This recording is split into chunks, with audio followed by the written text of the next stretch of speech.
Vibes cover till you read the ins and outs. Cause I brought waves even when they said it was a drought. Now I bring heavenly flows in copious amounts. Everybody's a politician cause they think they got clout, yeah. Watch yourself, youngin', cause being full of fashion can't bring you nothing. Streets are hungry, see them belly full of glutton. Everybody walk on like... Yo, this is Major Talented Ones, episode 6, season 2. You done know. Once again, we're with another special guest, and that's what it is. Every time I bring a guest, it's special. We keep it so special, like Mavada did say. But we got Mac32 once again. What it do? My brother right there, you know what I'm saying? So, you know what we're gonna do? We're gonna really get into this one. We're gonna really gonna pick the bones pick the meat off the bones right now. So, as I said, what I always ask, Mac, and a lot of these questions I already know the answer to, so it's rhetorical for me. But people Yeah. So how long have you been in this? How long have you been spitting for? How long have you been making music?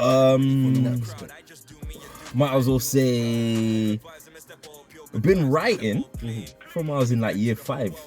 I remember doing poetry and I was just like rah. And then obviously for those that don't know, I started doing music because of, you know, one of the main reasons. Sky right here, you know. I'm one of the students of the U1, you know. But it is a crazy thing because, you know what, like I said, I started from poetry as well, so obviously good at English poetry and being able to paint pictures with the poetry. Yeah, with the words, yeah. So this is a thing. So you started then? Yeah, so I started then, and obviously I got brought to the studio. Yep. And then that's when I remember them times I wasn't even allowed in the studio. That's the wickedest thing. Real talk, I can verify that. I got brought to the studio and I got left in the bedroom next door and playing on Dreamcast. That's how far we're going back. Yeah, and I could just hear stuff going on next door. Yeah. And then I remember coming away from that and I was like, what they're doing is kind of the same. And then the poetry transitioned into the bars, and then, you know what I'm saying. And I will say you've been one of the most consistent. I mean, how much projects you got at the moment? 12. See there?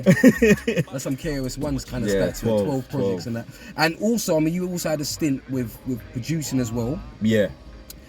I mean, you do all of it. You do the DJing thing right now. You're doing the spitting thing. You're doing, you know what I mean? So, like, in relation to your influences in respect to, okay, I know obviously because we were all in U1, you know what I mean? U1 was a big collective of us lots and that's respect. But outside of that influence, what was the kind of influences to your stuff?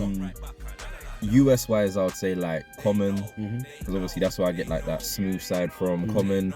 I learned a lot from listening to Luda and Buster, like flow wise, how to switch it up and that. And when you come to the UK, I used to listen to like a lot of grime like when I was coming up as well. So obviously you had like it was more Kano and like them man that I was listening to that was like, alright, yeah, cool. When it comes to the UK part of it, throw in with that. And then obviously U1, and then it was like Kalashnikov. Again, that was like a big one. Obviously Kaiser, Scribbler, listening to them man. Coming up like that, it was listening to all of them, and then it was like, all right, cool. How do I mesh all of these together and bring my own thing through? Obviously, there's a lot of trial and error. You know, one of my things was you was very like helpful with it as well, because you'd be like, yeah, change this, change that. And it was like cool. And then obviously City and Garves, they all come in and like, yeah, change this, change that. And then I remember like when I got you lot's like acceptance, like it was like cool. I need to get it from Special. But like I said, obviously I've seen you grow in this thing, and I've seen you improve a millionfold. You know what I mean? And like I said, to the point where you kind of be bossy with your bars as well, because you know that you'll reach certain levels in that respect. And even down to the fact of your production. Because like we talk, I mean, you say you're not producing now, you're gonna get back on it, but integral. One thing is you had a few beats on me and Special's Goldsmith album as well. And like I said, we're not gonna have no whack beats on our thing. And Matt came with you came with that. You know what? We have to shout out Meta 5 for that. Yep. Yeah. Big shout out to Meta 5. We have to shout out Meta 5. We have to shout out Meta 5. Just for those who don't know, Meta 5. Obviously, when me and Special did our album, Goldsmith album, Pure Bullying. It was produced by G.I. Mac had beats on there, and Meta 5 had a large amount of beats on there. Meta 5 shouts out wherever you there. Big up fire. You. He always had the fire in that respect. So I said move, and also with the DJing thing as well. Like how, I mean, obviously it was a natural progression, but talk to me about that. With that, you got some skills in it. With that, it was that kind of just kicked in when I was at uni more time. It was like obviously I got taught, I knew how to DJ, I was collecting music anyway, and all of that. But it was like I was at uni one time and I was just like, I was listening to one DJ when it was my first day. I remember it was the first day I got to uni. I got brought to one of them like freshers raves, and I was just in there like, yo, this DJ's scared. I was like, what's this? And like that was even before I started DJing, but like in my head I knew like I could do better than this. Like I've got music, I could do better than this. And it's like I just picked it up, and then from there it's been a progression. Like I said, you be doing your thing, bruv. You go up and down the country, you go all over to the skating things and all this other stuff. Yeah, and you know what I mean, there's one thing I did, because obviously I asked you about the producing and straight went into the DJing. But for the producing thing, let me know what was the you know, the thought behind that. Do you know what it was again? Yeah, when I said Meta 5, what I was meant to go, what I was meant to say was, I watched how he used to make beats, and obviously with him, he was like very sample heavy, and it's like growing up in the household that I grew up in, like very soul, R&B, like dancehall, reggae, all of that stuff. When you listen to a lot of the beats that were around by the time I was producing, they were all very sample heavy. Like obviously Kanye was very big when I first started producing, and he was like Alchemist as well, like all of that. So I was just like, rah, I've got enough of these tunes that these man sample. Like I wonder what else I can sample. And then I just started sampling everything. Like I heard the Pokemon theme song and I flipped it. Like the Transformers. I was just watching Transformers one time, and I was sitting there and I was like, wait, I can flip that. Bam, made it into a rhythm. Like that one should have definitely come out though. Yeah. We had well, who was on that again? Myself, you, Garvs or Nasty when he was called at the time. Man like Fats from CRS, shout out Fats. HL. And we had CS, Chris was on there as well. It was a very good pellet. Yeah, 6 of us. Yeah. We should have, you know what I mean? At the time when the Transformers, you know, it was though. It was around that time when I remember I used to record everything in the front room of my dad's yard. You did. Like I went through that whole phase. Like, that's why when people say to me about music, like especially these new lot, I'm like, yo, you man can do this like on your ones if you really want to, because it's like. Back in the time when I was coming up, you didn't have that whole thing of you can pay one fee and you can put your music everywhere. Yeah, true. Like you had to go through this person to go through that person to go through that person for it to be sold. There was a lot of gatekeepers and you know what I mean, people trying to block the doors, and now it's kind of free still in relation to being able to. So I'm saying, like, if I was coming up now, it would be a hell of a lot easier. Like, hell of a lot.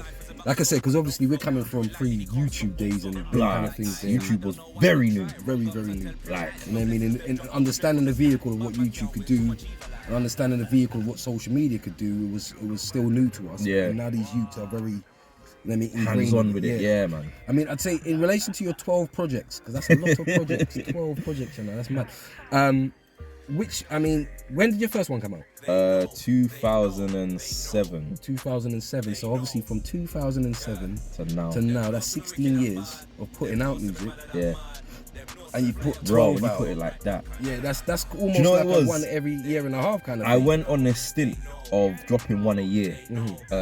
So from 2007 to 2011, there was one every year. And then I took 2012 off, and then I dropped one in 2013, and then again I didn't drop nothing for a while until I dropped him in 2016, and then after 2017 I dropped 519, which is probably my most, you know, successful one.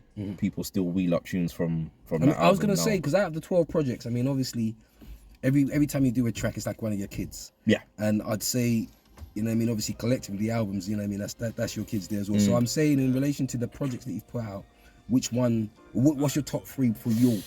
For me, you know what? My top, like for me, is one that probably only the in-house people will hear. And that one was one I dropped in 2008 called 2032. That's one that had Transformers on it. Yeah. Me and you got a tune in there called Keep Going. Yeah. Like, that one is probably like my top one, because I produced, I would say, like 50% of it. So it was like, and I recorded it all myself. So for me, it was one of the ones. It was like it was all me. Yeah. You know what I'm saying? Like, I was gonna ask. I mean, what's your process of when you're picking beats? Because, like I said, me as a producer, I kind of find it hard to rap on my own beats. It's a weird thing, because as a producer and an artist myself, I will, if I've got a beat that I've made and I'm rapping on it, then I hear something on the beat like, oh no, I need to change that, I need to change this. And then I'll think, oh, the bars. So there's a lot of going on there. Like, sometimes I just prefer to be the artist. If somebody gives me a beat and I'm feeling it. Yeah, man. So is that, I mean, how's your process? I think obviously back then, I would be like, I could making a beat and I'd be like, yeah, this one's mine. Like, if you jump forward when I started kind of coming out of the producer side of it, I was kind of just like, yeah, I'm not gonna rap on this, like, because I'm hearing it too often. I started to become very picky with things. It was like, I would like it when I first make it. Then obviously you listen to it with fresh ears, as they say. Yeah, exactly. And I'm like, this is dead. Why did I think this was alright?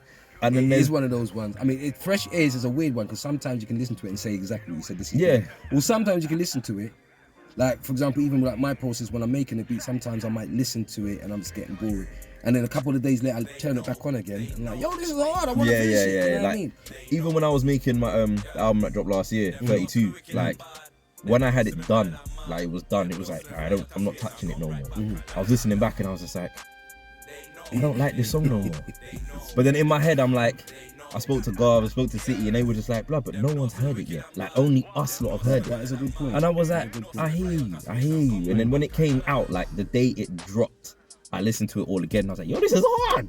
So it's just like, it is a kind of a rigmarole kind of thing. It's like an enigma with music in that sense. And another thing I'd say, because your stage show was very good as well, blood. And I've seen through, and the way you like kind of command the stage and so forth. So it's like, for me personally, I've seen it gone from the beginning to now. You know what I mean? So where was your first performance? And where, two questions. When was your first performance? And when was your best performance? Isn't it all started? It's crazy. I think the very first one I did, was 2008, and that one, you know what it is? I have this way of making it look like I've been on stage bare times. I'm gonna say that for real, you do. When I haven't. So I remember, I don't know where the footage is, but I need to find it. But I did a track with Hold Tight Warren D. Back in the day, his name was Wizzleman. So he was a part of like another collective, like a grime collective back in the day, like in the ends. Big up the Archbridge man, them, you know, super west, super to the west. They had like their own show, so he had me on a track. It was like the typical 8-bar grime thing. He had bare people there, and I had like one of the hype verses on it, like put on the Yardman voice and blah blah blah. So I had to come out with that vibe. Oh, was that's not the Wood tune, is it? No. Okay, That's way later. Okay, Yeah. So that one, and then I did a track off the 2032 project. I don't know if you remember that beat. It was called I Pray, and it was mad bassy. The bass used to mash up everywhere. So I did that, and like literally that was like my very first performance, and I was like, yo, like, and I look back to the footage, I was like, yo, all right. It's a good thing because in the sense that, like, when you do your show, like, especially your first time, you're mad nervous before you go on the stage. Oh yeah. I mean, how much people was it a big crowd? There was that one there. There was, I think, at the time for us lot, I think we was about 18 at that time. There was, I can't remember how much the venue holds, but it was more them lot's crowd because they came to see them. I would say there was maybe about 80-90 people there. See, I that's would what I'm say. saying. So stage is a funny thing. You get nervous before you go on there. I get nervous now. But before I go then on when you're stage. on there yeah, it's gone. and you come off, you don't want to come off. For me, it's when I hear my name, it goes. Yeah. But as soon as someone comes up to you and is like, oh yeah, there's one more person, and then it's you. Yeah. Like, Yeah, I'm like, yo. You do get a bit nervous still. I'm like, okay, all right. But then you know what it is? It's like, for me, when it comes to if I'm performing at certain shows, I like to go to the shows before. So like, maybe go to one the month before or weeks before or whatever. And I like to see what the crowd's like before I pick what songs. So it's like, when I go to these places, I know what songs will bang when I do them. See what I'm saying? So what are you saying that was your best? I mean, what was your best performance? Best one, that you thought, best one I think was it was December. Shout out LD and RBS. It was in December. And the thing is, again, that was my first time performing at one of their shows, and I kind of went there like, right, cool, I'm gonna do Wood and I'm gonna do They Know. And I was like, we'll see how it goes. And then when Wood started, it was like I was the first one to do like a dancehall style tune there. So it kind of just threw everyone off. But then it worked straight away. Yeah, and I think it was the way I walked on the stage as well. Like, because I go on there, I know what my songs are, but I walk on there with that, hi guys, you alright? You know, that kind of, hi. Like, I go on there with that kind of demeanor. So it's like, so there's a shock value that gets there's a big into shock. it, and then the tune's actually a banging tune. And then when anyway. the tune drops, people are like, wait. What? You normally will get a wheel up for them down the time. Yeah. Them think that night both of the tunes got a wheeler. And then it was what was nice as well. There was people in the front that was like, I know this song, and I was like, oh, like. And then I forget Wood's been out for a while. It was a part of a rhythm. The rhythm went everywhere during lockdown, so it's like, oh yeah, it spread. So it's like I forget who knows my stuff and who don't. I was gonna say, I mean, in relation to like even visuals now, 'cause obviously.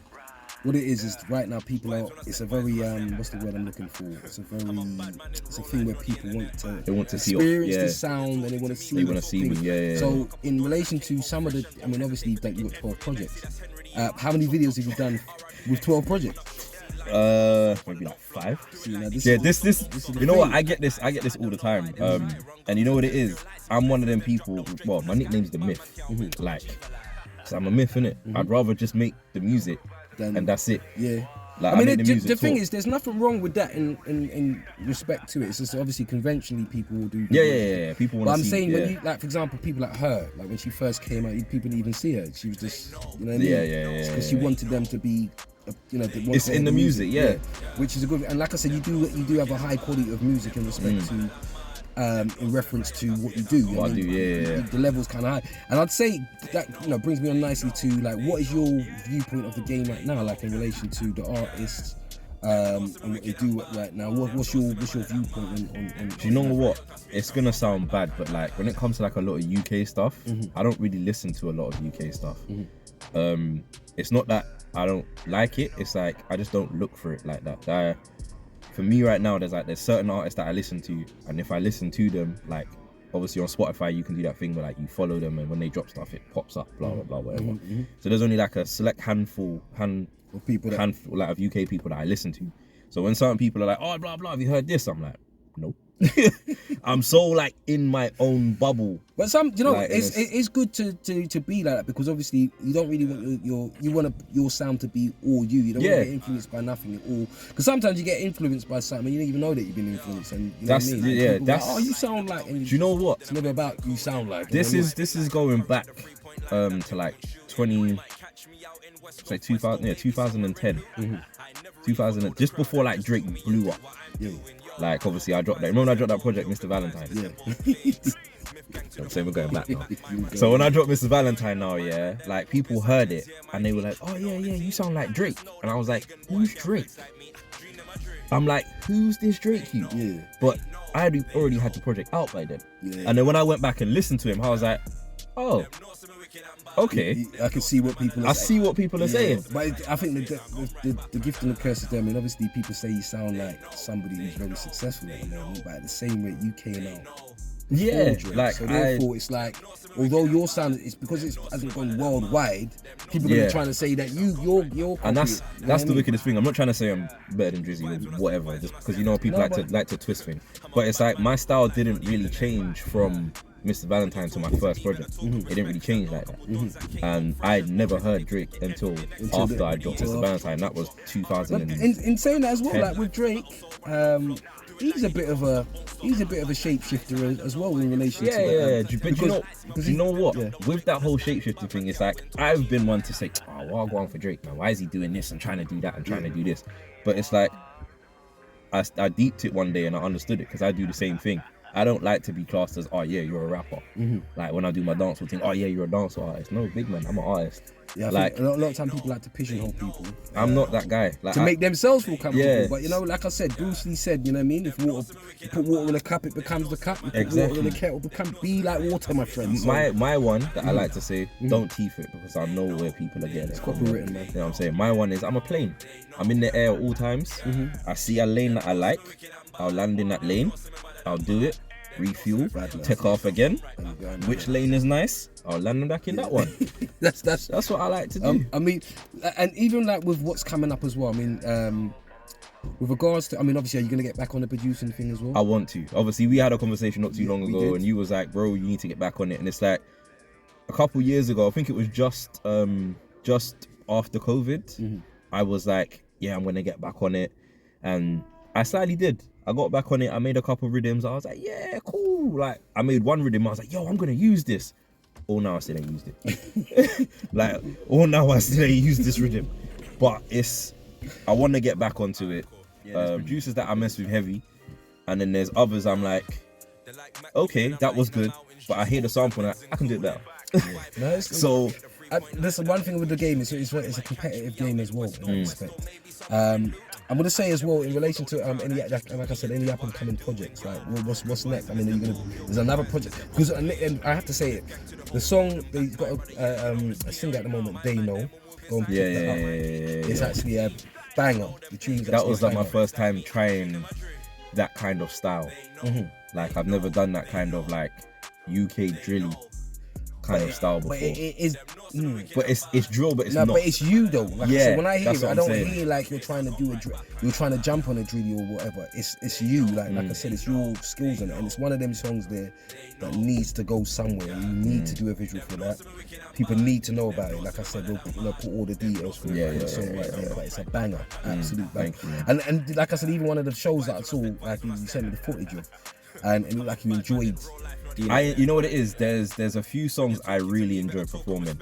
They Know was definitely one of them, and then I think it's because the way it starts so just calm. Even when the beat drops, it's calm. But it's like song. the way I enter the song with the flow is it catches them off guard, No, and it's just like people like wait everything what? about that song. I mean, even who's the producer on that one? Shout out to T.O. produced it. T.O. Like I said, I'm gonna probably call him you because he is. Yeah, he went mad with that one. I remember when I heard it, I was like, I need this, I need this, and then I sent it back to him. He was like, bro, this is mad, Proper. And you know what? That's something I do. Like, I like messing with a lot of different producers. Like, and I will always, when I do a track on their thing, I will send it to them, and I'll be like, yo, what do you think? Because it's like, yeah, they've made it, but they've made it, and it's like, I always like to share what I've done with their work, because it's like it's art mixing with art. That's exactly what I was gonna say. Makes a masterpiece. Yeah, no, I was gonna say that still. Like, you know what I mean? And that's a respectful way to do it. Because obviously a lot of time you have people just. I was like, oh, where you get this beat? Our YouTube beat. They haven't even spoke to the producer. They don't know nothing. A lot about of the people, you know what producer. it is. As a DJ as well, when I'm on radio and them thing, they're like, I know there's a bunch of artists out here that just teeth to people's beats and they don't pay respect to the producers and any of them thing there, and you actually hear the producer's tag just all throughout the thing. Yeah. There's been many a time something has hit my email, someone's like, yo, can you play my tune? And I'm listening to the tune could be hard, but as soon as I hear purchase your tracks today, I'm like, I'm not playing this. Because you know what it is? This is me being like the DJ side of it, yeah. And it's like, as an artist myself, it shows that you might not like the craft, or you're not in it for. You're just trying. There's a lot of artists out here that are just trying to just get known quick. You're not out here for it. You can. It's mad because one, you can kind of see who's in it for that sort of art and who's in it just to try and a for the thing. clout. And that's a lot of, obviously, like you said, certain people with the produce, they take the beats. And you know what I mean, they're not even doing business right, you know what I'm saying? And you obviously did the respectful way, you did the tune. Yeah, man. And you know what? It builds a relationship, because it's like, you could be working on something else now, and you can be like, yo, my man might have something. You shout him, and it's like, yeah. He might say, yo, alright, cool. I'm not gonna charge you this price that I charged you last time. You can hold it for this price. Yeah, and that's the best way to actually build relationships. Yeah, now, man. What it is, you could slight someone, they're just not going to want to do business with you again. But if you build up a good rapport, you can also create a magic. And now, obviously, when they made that beat and didn't know you, and you've gone through it, now they've heard you on it, they know your style, and they might. They're not going to hesitate. Yeah. As a producer, again, you've probably gone through this. It's like certain artists might shout you for rhythms, and you're kind of like. It's kind of it's crazy because as a producer, it's like if you make a beat and you know someone gets it, and they're not a good artist, it kind of muddies your work. But and it depends, because obviously if they pay you a nice money for it, a good bag for it, then. Do you know what? I Some people hear don't it, but then it's like you have to take pride in your thing as well. Definitely. Because like again, getting onto the whole artist thing, like there's artists out here. I'm gonna sound like pagan again, but I'm just gonna say it how it is. There's engineers out here that should be telling certain artists, yo, this don't sound good.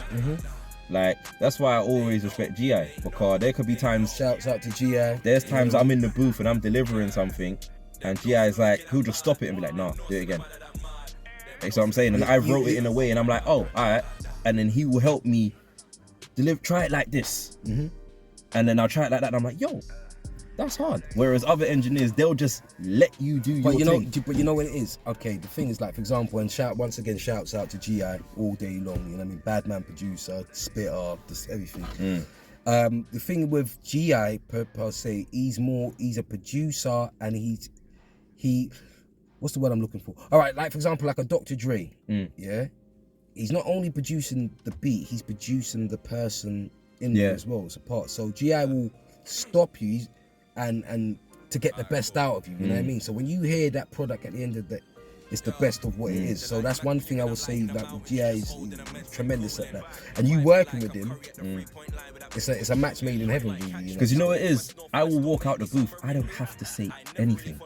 Like, I could just, when he's sitting there mixing it, I don't have to talk. I'm just literally just coaching. And my man is just doing his thing. And it comes out sounding exactly how I pictured. Or, how I envisioned it to sound. It's almost like my barber, man. Like I said, I've had my barber for so long, I don't even literally, say you sit in the chair and I don't say nothing. He just does what he go. does. And furthermore, I need to go and link him still. You know what I mean? But as I said, moving forward, like what's the plan? Like, you know what it is? It's after I done 32, I just wanted like a little break. Obviously, I had like a little few months break. Then I done They Know, and then after They Know dropped in September. Obviously, it's been a while now. I'm just back at that stage of just writing slowly. I don't want to put like a date on when. I'll just create a few songs, link up with people, and then maybe put something together and go from there. But I do want to at least bang out some videos until a project comes. I think what it is obviously, like I said, in the process of how you've been doing it so far, like I said, you've got a large body of work. And I think sometimes what we're not, as artists, we're not vetted in the marketing aspect, or vetted in knowing, okay, the next stage to make it into, you know, where it's supposed to go, you know what I mean? So I think sometimes we've got to sit back and analyse what we need to do and strategize in relation to getting it to the right places and so forth. Because you've got quality. That They Know song, I'm telling you, with people, when you hear this song, it's a madness, you know what I mean? It's actually a real madness. It's why I play it in my car regular. Me and my daughter will be in the car and she'll be singing along with the song. You know what I mean? Telling me, Daddy, play that They Know song. So it's even one of my cousins the other day, like she was saying to me, they were driving down from Nottingham and like she was just singing it word for word, and then she didn't even know that her daughter knew it as well. So shout out to my two cousins. You know, it's nice, man. It's nice. And another thing with you as well, when you put the whole presentation of your projects, your album covers are actually well thought of and well done. And I create all my own artwork. I've created every single artwork from 2007 to now. That's another thing. Like, I taught myself how to use Photoshop. Even with the name Mac 32, I mean, obviously, I know the real name there. But I mean, talk to me about the composition of the name. The name Mac itself came from my granddad. That was his nickname. And shout out to Nasty. Back in the day, like, he went by the name Rat, like raccoon or whatever. And I was like, oh, I want a name. So he was like, oh, call yourself Mac. And then my dad was like, oh, your grandfather named Mac Dino. And I was just like, all right, cool. So obviously granddad was like, yeah, that was the name now. I was like, all right, cool. And then as I started progressing, I was like, oh, I want to jazz it up. Let me dash 2 dots in there. So it became MAC. And then for a while, it was like, people were like, oh, what does it stand for? And I didn't have a name. I was just like, oh, it's Mac, innit? Like, it's MAC, innit? And then it was as I started progressing, like, I started knowing what it is. So now it's like motivate, achieve, create. So it's like, I'm here to try and motivate people. I'm here to achieve something, and I create. So and then the 32? 32 was that's just something dumb. For me, it was, man was playing pro. Shout out to me and him used to have wars. Yeah, we did, pro. I never give up. Yeah. But it was like, with that, I was creating a character. I didn't want to be number 9, didn't want to be number 10. Landed on 32. I was like, yo, this is sick. And then when I started like writing bars, I would never write 16. I would always write 32. So then, So I was like, oh, favorite number. That's what I write. 32. Well, there's the explanation live in your face. There you go. Stop asking me now. And as I said, even like, all right, going back on the producing thing, I mean, if and so let's say when. Let's change the terminology. When. I mean, is there any artist that you'd want to like produce for or hear on one of your rhythms? Do you know what? I can't think off the top. Because it's like when I create something, it's like I don't know what I'm going to create until I get there. Like, again, I love sampling. So it's like until I hear a sample and I flip it in a certain way, I'm not going to know. Yeah. But you know, one thing I will say in that respect of sampling, now, so obviously, for example, like Puffy, he flipping. That Sting thing. Example, Wild. Sting now, Sting having to pay him like $5,000 a bloody day. Like. So in that relation, is there ever times when you don't use samples? There's been times I haven't used samples. There was a whole time when, again, back that I know what I wish I can get back into the mindset of, like, I think it was between 2007 and 2009. Like I was banging out like 3-4 rhythms a day. Like, I heard a lot quickly as well, and it was does come formulated once you're in that zone. Bruv, I would hear something, I'd get home and flip it quickly. Went out, bought keyboard, everything was just like, yeah, I'm on this thing, and then it just stopped. I don't know what it was. It just stopped. So I thought I want to get back into that mind state, because I was even out here penning very quickly. I was boxing out tunes, and it's like now it will take me like a couple of days to write a verse. But then I always say this though. I mean, obviously, in relation to when you start writing, when you do music from the beginning, I say it's like this. There's a wide range of stuff that you're doing, and as you progress, it slowly kind of gets slimmer. Because now you're more in tune with what you want and what you don't want. So it's more like that, and that's how it kind of closes itself up. So then now it's concentrate. So it might take a couple of days because it's all concentrated stuff, and your pen's improved. Yeah, it's like you don't want to rush it. As well. It's like, obviously, like you said, the pen's improved. When I was coming up, it was just like, oh, I can write about this, I can write about that, I can write about this. It is what it is. But it's like now I'm a big man.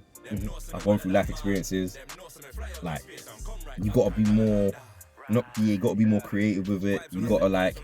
You gotta make sure you're speaking to the people them as well as being true to yourself. Definitely. Do you know what? And that's another thing that brings me onto, in the sense that, for example, like for me personally, when I started, it was just about, let me just say how dope I am. Yeah. Do you know what I mean? And as I said, as you move on, it's more about your own experiences to make other people relate to your experiences, get to know you for your music, and people might, you know what I mean, depending, you might have been through A, B, and C, and somebody else has been through A, B, and C, and it resonates with them. There's been a few times where people have hit me up like, yo, you see the tune, like my tune Strong for him. People like, yo, you see Strong for him, blood.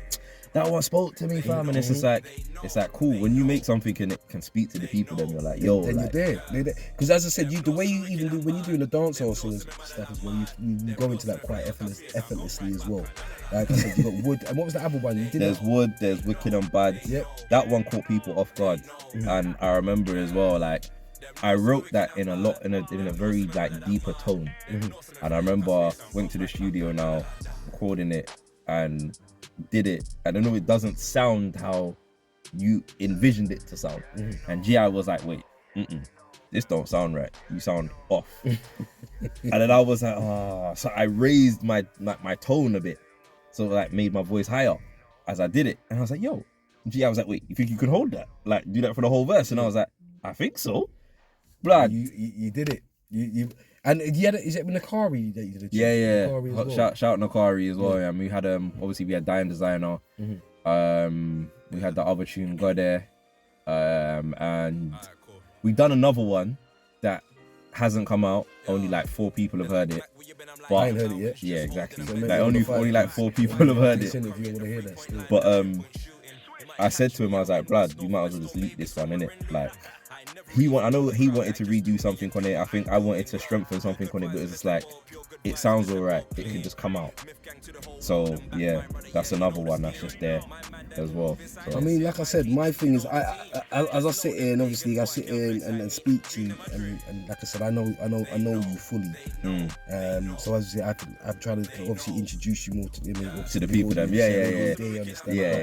The journey I've seen you personally come from, you know what I mean, from, you know what I mean, your next door playing Dreamcast to being from being banned from the studio to being allowed in the studio. Yeah, man. Fully integrated and doing your thing, as I said, the DJing thing as well. I mean, like I said, I hear good things, and when you play out and people, because obviously you perform at Carnival as well. Yeah, perform at Carnival, I DJ at Carnival. Yeah, man. And like I said, the journey's good, and you've got the right the right things that you're kind of skilled in right now, and you're getting even more skilled in them.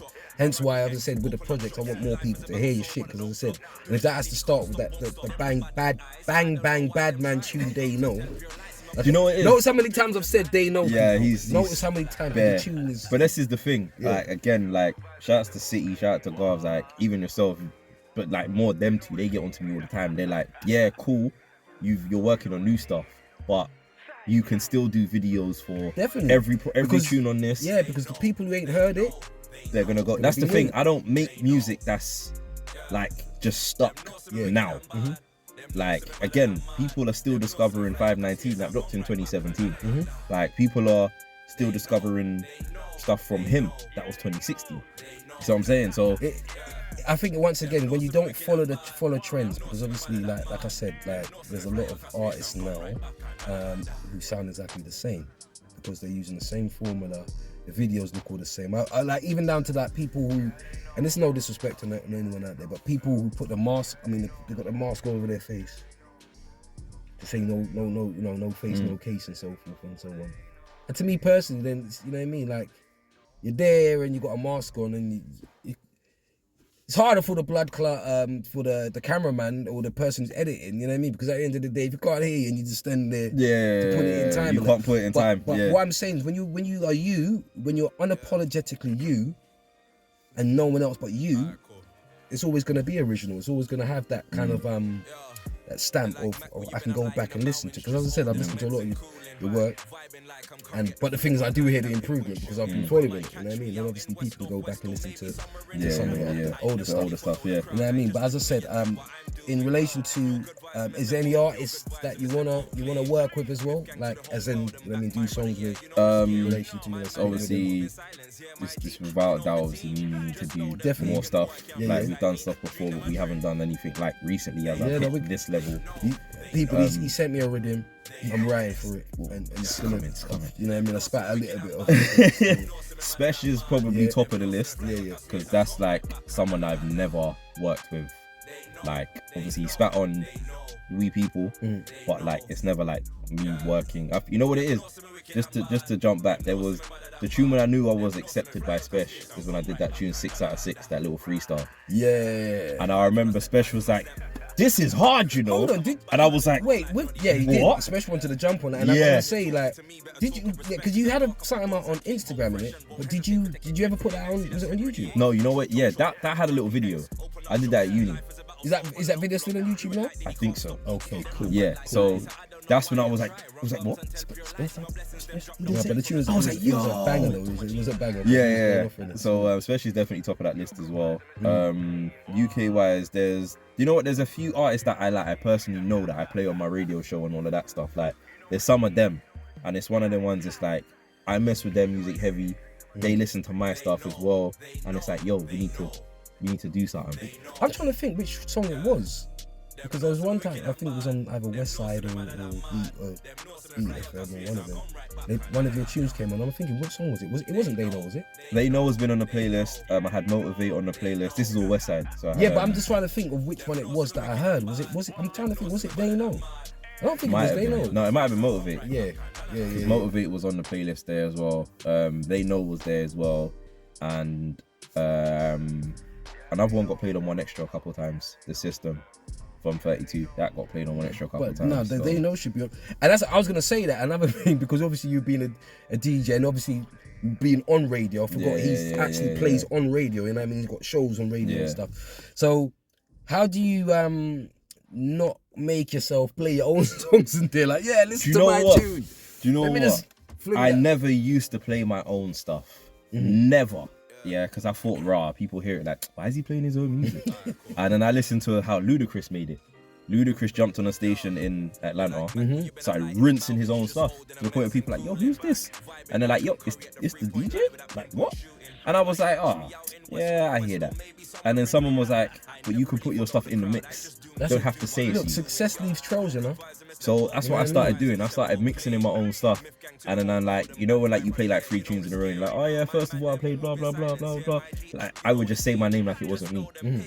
And then certain people were like, wait, that one was you? And I'm like, yeah. And they're like, what? Do you know what it is? I think shock value is you see shock value, if you market shock value right, because the same way that you go on the stage and go, hey, and then you come out with a tune, and it brings people into it as well. So it's also a good way to showcase your stuff and gauge the response from it. Because at the end of the day, you know it's a banger, innit? And you know the majority of people you play it to, they're like, yo, this is hard. So you know what I mean? Why not put it in there? But as I said, the times I've heard you on radio, I haven't heard you play none of your tunes. You got 12 bloody plays. Do you know what I mean? No, do you know what? I do drop them in, but like not every week. Okay. It's like, I know you should, but there's no shame in that shit. but you know what? They know does get played quite regular, because it's like when I'm in that 70 BPM, so that's like grime, some of the drill stuff like Nux and all of them man there. So it just flows with stuff. So it's like that one will get more play. But then the others, it's like, all right, there. Do you know what it is? With They Know, it's more of an upbeat thing. So whereas obviously the other stuff is more just chilled, laid back, like, all right, yeah, cool. But then when you got like They Know, it's like, yo, all right, yeah, it's an absolute banger. And as I said, You've mentioned that bare sure, times in this thing, so. I'm gonna stop now. No, I'm not gonna stop. I'm not gonna stop. I'm gonna carry on singing. Right now, we got to the point in the show where we're gonna be playing artists. Like I said, I dip into the books of the artist and play it to get your opinion on this artist. Okay. And as I said, everybody's been on it. You know, I've kept it consistent. Every time I play somebody, the people in the car with me are feeling it. And I will say to the people as well, I don't tell them to say it's dope, innit? I just play it and get the initial reaction. And that's the part of the Major Talent One show. So we're going to have a listen and we're going to come back to you on the other side. All right. In ancient Egypt, I chisel bricks, pyramid builder. In biblical times, make the blind see I'm a healer. In slavery, rebellious nigga, a mixture of Wu-Tang and Nat Turner, the master killer. Chemical war waged by the wicked, the poor become inflicted. You witness the rise of the addicted. Inside my lyrics, you can find encrypted scriptures. To decode it, you need a lesson in hieroglyphics. The Black Messiah spit it. I arrived in chariots made of fire when I come by to visit. Poison in the water, young kids wild and missing fathers. No home training, this isn't Mr. Rogers. I speak the truth so they need to stop me. I'm from where the youngest killing, it's an evil hobby. To build yourself a name, you need at least a body. Or be a puppet master, have a string of bodies. Right, so that was 11:59. You know what I mean? Flipping, he's an artist I rate highly. But anyway, I'm not going to talk about my opinion. That there, yeah, because I love that sound with the Conway, the Benny, the West Side, like that whole dark, slow, bars. Fun enough with like I said with 11:59, he's got his projects out there as well. Flipping, go get that. He's proper. He's actually just I think not recently, but he signed to Lord Jamal. Oh, for a brand new he signed to that. It was Lord Jamal who discovered him and everything there. But yeah, so you that was hard. Like that was hard. That hieroglyph line. Fam. If you ever saw the face I pulled, I was like, you did ugly face, man. It was straight ugly face. You know what I'm don't saying? even smell something rank. Just stank face. Wait a minute. What did he say? Wait a minute. Hold on. Yeah. So as I said, go follow him. Obviously, his tags should be right here. You know what I mean? He's going to be up in there. Also, Mac's socials are here as well. If you have a scroll across there, you know what I'm saying? We get the label. And let's make sure you go follow this brother, you know what I mean? And make sure you go pick up and go stream They Know, you get me? And make sure you go and check his back catalogue, because it's not a joke out there. You know what I mean? Not all 12 projects are there. Like, there's only 3. So where's the others? The others, obviously, it's controversy, innit? Because it's obviously, it was back in them days, it was mixtape days. You know, like mixtape days, we were spitting on other people's stuff. Yeah. Well, even like fling up on a YouTube or something like that. I could do actually. Yeah. Because what I wanted to do like I wanted to do I don't know what you call it. I wanted to do like a little, not throwaway project, but it's like a project of my old stuff, like a back catalogue, and then just kind of upload certain ones that can go on there. And even if it's ones that, you know what I mean? Because there's nothing stopped. Because obviously, I'm not sure if you're like my brother Slim Dutty. Hey, up Slim. But with the stuff that we've done with Slim Dutty, or me and Slim have done, he's got everything. He's got all the beats, all the acapellas, he's got everything. You know what I mean? So I'm not sure if are you that meticulous? Nah, I didn't know what it is. I didn't have all of them stuff there because obviously when I was recording myself, Yeah. I didn't have a lot of space to save everything.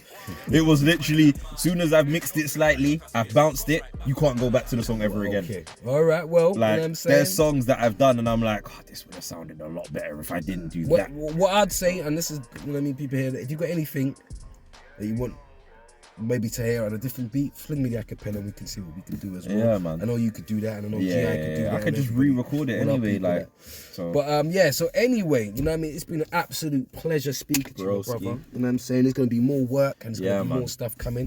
100. As I said, make sure you follow all the show souls, make sure you get involved. And yeah, that was episode 6. Look out for episode 7. You done know. But yeah, it's been blessed.